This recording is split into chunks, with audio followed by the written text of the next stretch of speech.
നമസ്കാരം. Justice for Siddharth.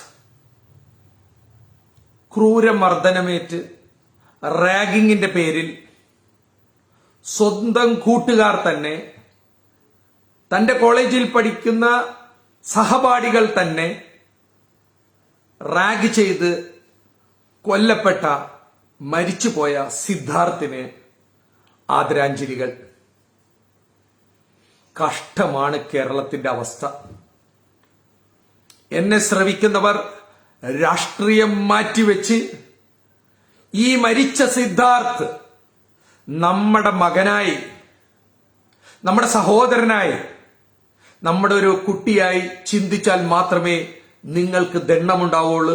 പ്രത്യേകിച്ചും രാഷ്ട്രീയ കോമരങ്ങൾക്ക്, കള്ള രാഷ്ട്രീയ നേതാക്കന്മാർക്ക്, സംഘടനാ ബലം പറയണ മന്ത്രിമാർക്ക്, SFIയും KSUവും DYFIയുടെയും നേതാക്കൾ രാഷ്ട്രീയം മാറ്റിവെച്ചുകൊണ്ട് റാഗിങ്ങിന്റെ പേരിൽ കൊല്ലപ്പെട്ട സിദ്ധാർത്ഥ് നിന്റെ എല്ലാം സഹോദരനാണെന്ന് ചിന്തിക്കണം, സഹപാഠിയാണെന്ന് ഇനി ചിന്തിക്കരുത്. കാരണം നിങ്ങൾ കൂടെ പഠിക്കുന്ന സഹപാഠികളെ കൊല്ലാൻ തുടങ്ങിയിരിക്കുന്നു.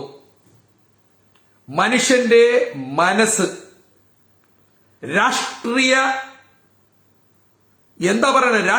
ഭ്രാന്ത് കാരണം ബുദ്ധിയില്ലാത്ത അണികളെ കൊണ്ട് ചുടുചോറ് വാരിപ്പിച്ച് സംഘടനാ ബലം കൊണ്ടുവന്ന് SFIയും DYFIയും KSUവും ABVPയും എല്ലാം തന്നെ സംഘടിക്കുന്നത് കൊല്ലാനാണ്, കൊള്ളയടിക്കാനാണ്. വളരെ വൃത്തികെട്ട ഒരു രാഷ്ട്രീയവും സംസ്കാരവുമായിരിക്കുന്നു ഇന്നത്തെ ജനാധിപത്യത്തിൽ, ഇന്നത്തെ കേരളത്തിന്റെ രാഷ്ട്രീയത്തിൽ. ഒരാളെ കൊന്നാൽ ഒരു പട്ടിയുടെ വില പോലുമില്ല, ഒരു നായിന്റെ വില പോലുമില്ല. സിദ്ധാർത്ഥ് എന്ന് പറഞ്ഞ ആ പാവം കുട്ടിയെ തല്ലിക്കൊന്നവർക്ക് മാപ്പ് കൊടുക്കരുത്. ആ കുടുംബത്തിനോട് എന്റെ അനുശോചനവും ആദരാഞ്ജലിയും അർപ്പിക്കുന്നു. ആ മാതാപിതാക്കൾ എങ്ങനെ ഇത് സഹിക്കുന്നു? നിങ്ങൾക്കൊരു രക്തസാക്ഷിയെ കിട്ടും. SFIക്കും DYFIക്കും കമ്മ്യൂണിസ്റ്റുകാർക്കും KSUവിനും എല്ലാം ഒരു രക്തസാക്ഷിയെ കിട്ടും. നിങ്ങൾക്കൊരു രക്തസാക്ഷിയെ കിട്ടുമ്പോൾ ഒരു അച്ഛനും അമ്മക്കും തന്റെ മകനെയാണ് നഷ്ടപ്പെട്ടത്, ഒരു സഹോദരിക്ക് സഹോദരനെയാണ് നഷ്ടപ്പെട്ടത്. അതുകൊണ്ട് ഈ ജാതി അഭ്യാസങ്ങൾ ഇനി നിർത്തണം.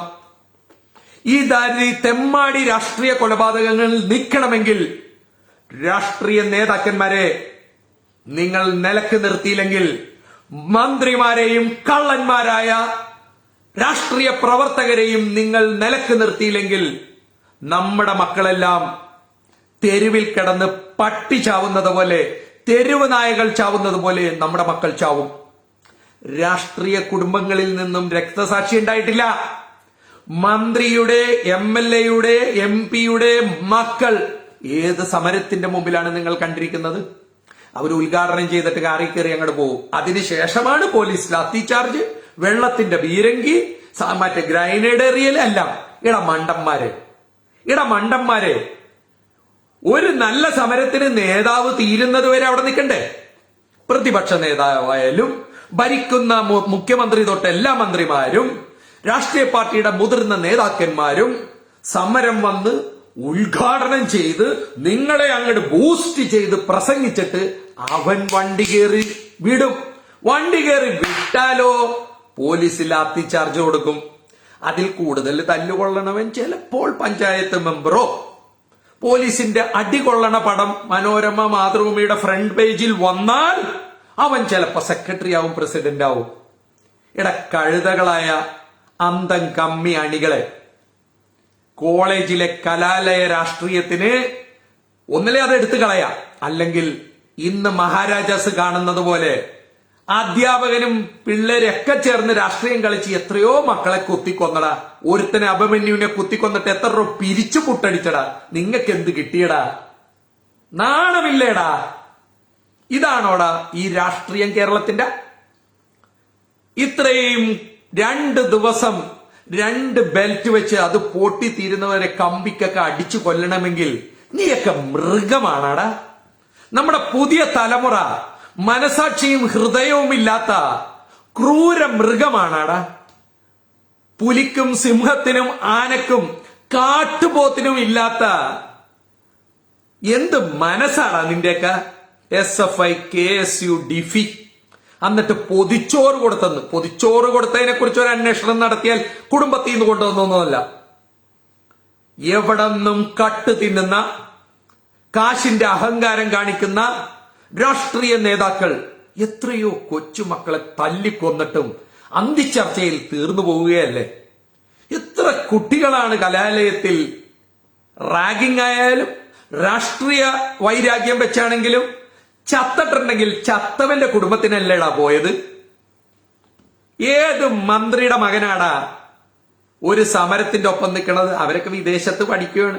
വലിയ വലിയ കളസക്കുപ്പായൊക്കെ ഇട്ട് തലയിൽ മറ്റേ കോൺവക്കേഷൻ ഡേയില് മന്ത്രിയും ഇവിടുത്തെ ലോക്കൽ സെക്രട്ടറിയും ഇവിടുത്തെ പല കോർപ്പറേഷന്റെയും ചെയർമാൻമാരൊക്കെ കൈക്കൂലി മേടിച്ച് മക്കളെ ലണ്ടൻ, ഓസ്ട്രേലിയ, കാനഡയിൽ പഠിപ്പിച്ചിട്ട് നിന്നൊരു ഫോട്ടോ എടുക്കും. നീയൊക്കെയോ ചാവാനായിട്ട് ജനിച്ച, രക്തസാക്ഷിയാവാൻ ജനിച്ച കുറച്ച് ബ്രോയിലർ കോഴിയുടെ വില പോലും നിനക്കുണ്ടാളാ. ബ്രോയിലർ കോഴി എന്ന് പറഞ്ഞാൽ 200 രൂപ 250 രൂപ ഒരു കോഴിക്ക് കിട്ടും. കാരണം ഒരു 2 കിലോ ഉണ്ടാവും. ഈ SFIക്കും KSUവിനും DYFക്കും വേണ്ടി ചാവാൻ നടക്കണവന് ബ്രോയിലർ കോഴിയുടെ വില ഉണ്ടാടാ കഴുതകളെ. ദയവായി സാധാരണ പ്രവർത്തകർ, പോസ്റ്റർ ഒട്ടിക്കുന്ന, ജയ് വിളിക്കുന്ന, രാഷ്ട്രീയ നേതാക്കന്മാർക്ക് വേണ്ടി ഘോരഘോര സംസാരിക്കുന്ന അന്തം കമ്മി അടിമകളെ, വെറും ഗപ്പി കുഞ്ഞുങ്ങളെ, പട്ടിയുടെ വിലയില്ലാത്ത നിങ്ങളെ കൊന്നാൽ ഇവിടെ ആരുമില്ലടാ. ഇനി ഈ കേസ്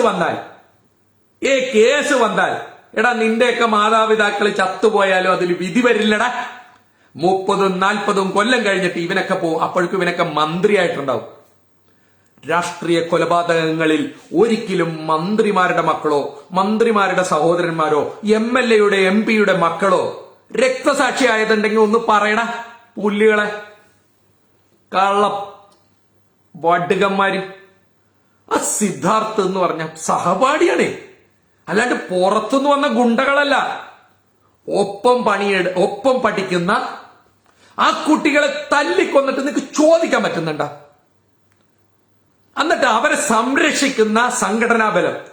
എന്തുകൊണ്ടാണ് KSUവിന് കുട്ടികൾ കുറയുകയും SFIക്ക് കുട്ടികൾ കൂടുകയും ചെയ്യുന്നത്? കൂടുതൽ കോളേജ് SFI പിടിക്കണത് എന്തുകൊണ്ടാ? എന്റെ മക്കളൊക്കെ ഞാനും പഠിച്ചതാണ്. ആ സമയത്തൊക്കെ എന്താണെന്ന് വെച്ചാൽ SFI എല്ലാ തല്ലിനും കള്ളത്തരത്തിനും തെമ്മാടിത്തരത്തിനും ഗുണ്ടായുസത്തിനും SFI കൂട്ടു നിൽക്കും.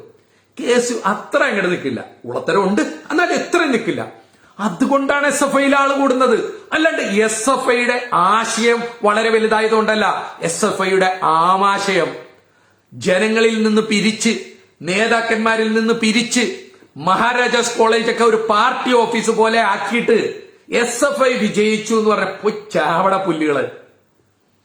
സിദ്ധാർത്ഥിന് നടന്ന മരണം അവസാനത്തെ ഒന്നും ആവാൻ പോണില്ല. ചാനൽ ചർച്ചയിൽ കുറച്ച് റേറ്റിംഗ് കിട്ടും. എന്റെ ഇതിലും കുറച്ചു പേര് വലിഞ്ഞു കയറും. എടാ ഈ കൊല്ലപ്പെട്ട സിദ്ധാർത്ഥ് നമ്മുടെ മകനായിട്ട്, എന്റെ മകൻ എന്നുള്ള രീതിയിൽ ഒന്ന് കണ്ണടച്ച്, നിങ്ങളുടെ മകൻ ഇന്ന് കാലത്ത് ഡ്രസ്സൊക്കെ ഇട്ട് പൗഡറൊക്കെ ഇട്ട് പോയല്ലോ, അവനെയാണ് ഇങ്ങനെ തല്ലിക്കൊന്നതെന്ന് ഓരോ അമ്മമാരും മുലയൂട്ടി വളർത്തിയ, ചെലവും കൊടുത്തു വളർത്തിയ തന്തമാർ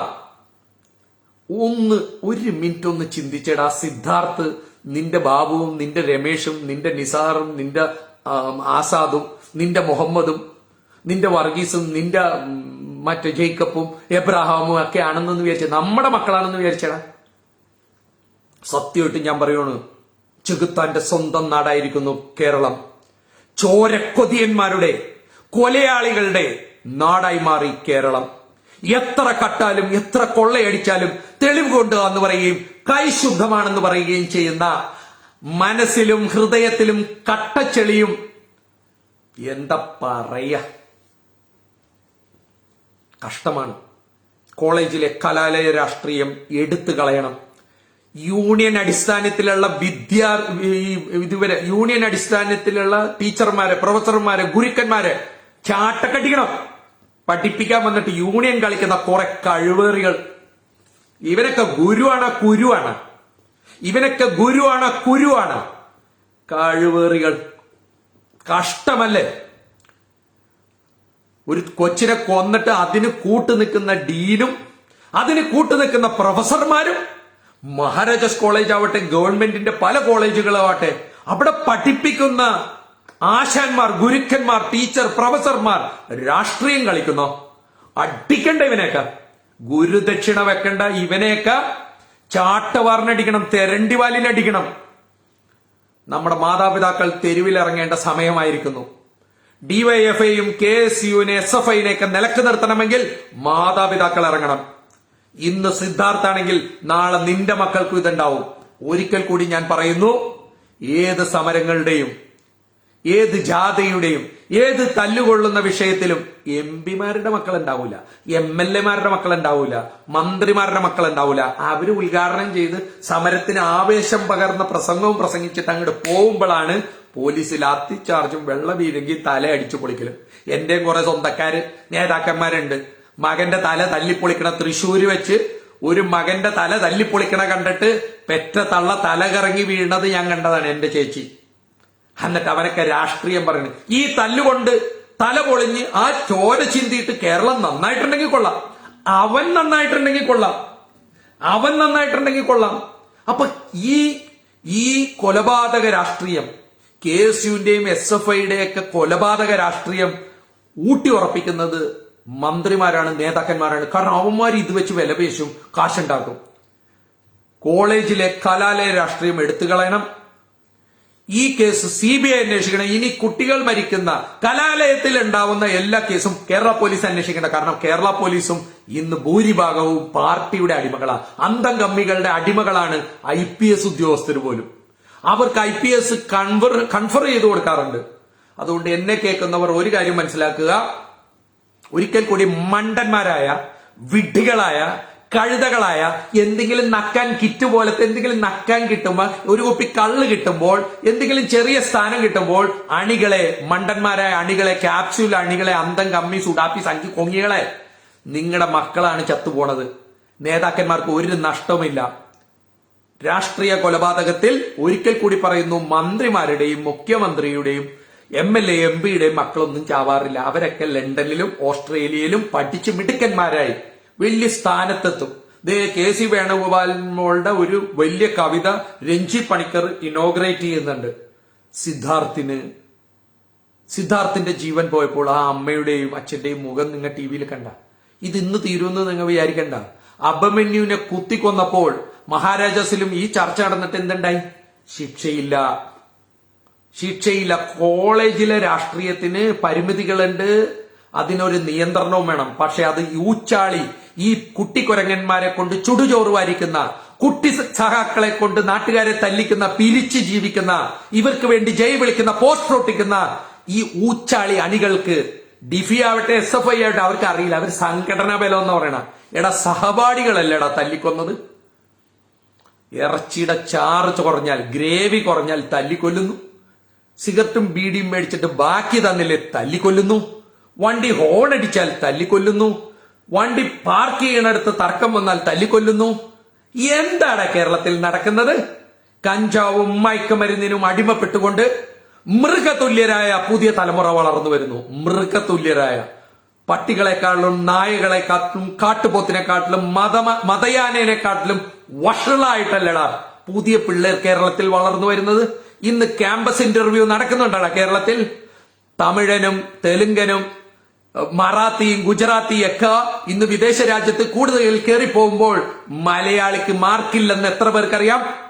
പഴയ മലയാളിയല്ല, സംസ്കാര ശൂന്യമുള്ള, സാക്ഷരത പേരെഴുതാൻ അറിയാത്ത 10ാം ക്ലാസ് പാസ് വിടുന്ന, മേശപ്പുറത്ത് കയറി താണ്ഡവമാടുന്ന ഒരു വിദ്യാഭ്യാസ മന്ത്രിയുള്ള, 51 വെട്ടുവെട്ടിയവൻ ഭരിക്കുന്ന ഒരു നാട്, 51 വെട്ടുവെട്ടി സഹപ്രവർത്തകനെ കൊന്നവൻ ഭരിക്കുന്ന ഒരു നാട്ടിൽ നിങ്ങൾക്ക് എന്ത് നീതി ലഭിക്കുമെന്നാ പറയണത്? ഈ നാട് എങ്ങോട്ടാണ് പോകുന്നത്?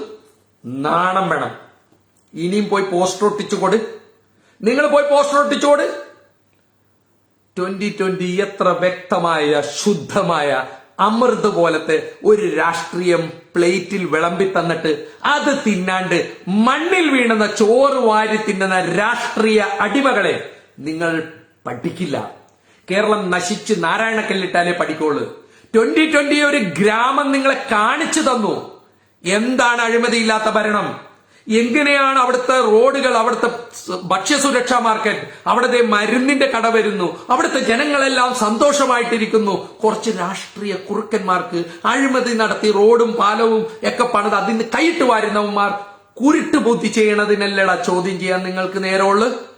30 ലക്ഷം രൂപ CPM മേടിച്ചിട്ടല്ലേ സാബുവിനെ ദ്രോഹിക്കണത്? നിങ്ങളൊന്ന് അന്വേഷിക്കൂ പുതുപ്പള്ളിയിലും എന്ത് അദ്ദേഹം കൊടുത്തിട്ടുണ്ടെന്ന്. നാണമില്ലാത്ത ഇത്തരം കള്ളത്തരത്തിന് കൂട്ടുനിൽക്കുന്ന ചാവാലി രാഷ്ട്രീയക്കാർ കേരളത്തിന്റെ ശാപമാണ്. ഈ രാഷ്ട്രീയം വ്യവസായമാണ്, ഈ രാഷ്ട്രീയം കച്ചവടമാണ്. കാശുണ്ടാക്കാൻ വേണ്ടിയാണ് ലക്ഷങ്ങൾ മടക്കി MLA MP ആവുന്നത്, അല്ലാണ്ട് നാട് നന്നാക്കാനല്ല. ഒരു 5 മിനിറ്റ് കണ്ണടച്ചിട്ടൊന്ന് ആലോചിച്ചു നോക്കടാ. 10 കൊല്ലം മുമ്പ് നമ്മൾ കൃഷി ചെയ്തവർ നശിച്ചു, കച്ചവടം ചെയ്തവർ നശിച്ചു, ബിസിനസ്സും വ്യവസായം ഒക്കെ നടത്തിയവർ നശിച്ചു. എന്നാൽ 10 വർഷം നമ്മുടെ മുമ്പിലുള്ള MLA-യും അവരുടെ കുടുംബവും, MP-യും അവരുടെ കുടുംബവും, പഞ്ചായത്ത് മെമ്പറും പഞ്ചായത്ത് പ്രസിഡന്റും അവരുടെ കുടുംബവും 10 കൊല്ലം മുമ്പ് എന്തായിരുന്നു, ഇപ്പോൾ എന്താണെന്നൊന്ന് പഠിക്കുക. കാശുണ്ടാക്കുന്ന രാഷ്ട്രീയത്തിന് ക്യൂ നിന്ന് വോട്ട് ചെയ്തിട്ട് ഈ ജാതി മക്കളെയും കൂടി തല്ലിക്കൊന്നിട്ട് പട്ടിയുടെ വിലയില്ലാത്ത മനുഷ്യ ജീവിതമുള്ള കേരളത്തിൽ, പുറത്തിറങ്ങിയാൽ തിരിച്ചു വരില്ലെന്നുള്ള കേരളത്തിൽ 39 പേര് ഒരു ദിവസം ആത്മഹത്യ ചെയ്യുന്ന നാട്ടിൽ 11 പേർ കേരളത്തിൽ, കൊച്ചു ചെറിയൊരു സംസ്ഥാനത്ത് 11 പേർ റോഡ് അപകടത്തിൽ മരിക്കുമ്പോൾ 2 or 3 കൊലപാതകം ദിവസം നടക്കുന്ന കേരളത്തിൽ K നമ്പർ 1, K ഫോർ കക്കാൻ, K റെയിൽ ഫോർ കക്കാൻ, K ഫോർ എല്ലാം കക്കാനാണ്, K ഫോർ കക്കാൻ. ഇനിയെങ്കിലും മനസ്സിലാക്കുക, രാഷ്ട്രീയ കൊലപാതകങ്ങൾക്ക് ഒരച്ഛനും അമ്മയും ഇനി മക്കളെ യൂണിയനിൽ ചേർക്കരുത്. ഇനി ചത്ത ഞാൻ പറയുകയില്ല. കാരണം എന്റെ മകനടക്കം യൂണിയൻ പ്രവർത്തനത്തിന് കോളേജിൽ രാഷ്ട്രീയം പറഞ്ഞാൽ അവരങ്ങോട്ട് ചത്തുപോട്ടെ.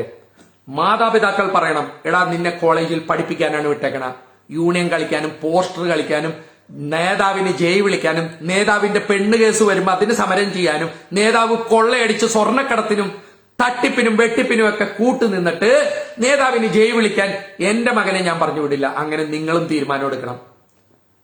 2020 കേരളത്തിന്റെ ഒരു പ്രതീക്ഷയാണ്. അന്ധകാരത്തിൽ ഇരുട്ടിലേക്ക് കൂപ്പുകുത്തുന്ന, നാശത്തിലേക്ക് കൂപ്പുകുത്തുന്ന കേരളത്തെ രക്ഷിക്കാൻ 2020 മാത്രമേ ആവുള്ളൂ. LDF-ഉം UDF-ഉം ഒരു കച്ചവട രാഷ്ട്രീയമാണ്, കാശുണ്ടാക്കുന്ന രാഷ്ട്രീയമാണ്, അഡ്ജസ്റ്റ്മെന്റ് രാഷ്ട്രീയമാണ്. പ്രതിപക്ഷം മരണതുല്യമായി കൊണ്ടിരിക്കുന്നു. ഇതെല്ലാം ഒരു അഡ്ജസ്റ്റ്മെന്റ് ആണ്. കോഴിക്കാല് തിന്നുമ്പോൾ ഇവർ ഒരമ്മ പെറ്റ മക്കളാണെന്ന് ഇനിയും ബോധമില്ലാത്ത മലയാളികൾ മനസ്സിലാക്കിയിട്ടില്ലെങ്കിൽ യേശു ക്രിസ്തു പറയുന്ന ഒരു വചനമേ പറയാനുള്ളൂ, നീയൊക്കെ കൊണ്ട് പഠിക്കും. എന്നെ ഓർത്ത് കരയേണ്ട, നിങ്ങളുടെ മക്കളെ ഓർത്ത്, വരും തലമുറയെ ഓർത്ത് കരയുക. ഒരിക്കൽ കൂടി സിദ്ധാർത്ഥ് എന്ന പാവം പയ്യനെ 2 ബെൽറ്റ് പൊട്ടുന്നത് വരെയും കമ്പിയും കോലൊക്കെ വെച്ച് 2 ദിവസം ക്രൂരമായി മർദ്ദിച്ച് കൊന്ന ആ സിദ്ധാർത്ഥിന്റെ ആത്മാവിനോടും ആ കുടുംബത്തോടും മാപ്പ് പറഞ്ഞുകൊണ്ട് ആദരാഞ്ജലികൾ അർപ്പിച്ചുകൊണ്ട് ഇനിയും ഒരു മകൻ രാഷ്ട്രീയത്തിൽ കോളേജിൽ കളിക്കരുത് എന്ന് താഴ്മയായി അപേക്ഷിച്ചുകൊണ്ട് നിർത്തുന്നു. ഇതൊരു പ്രാർത്ഥനയാണ്. Good night.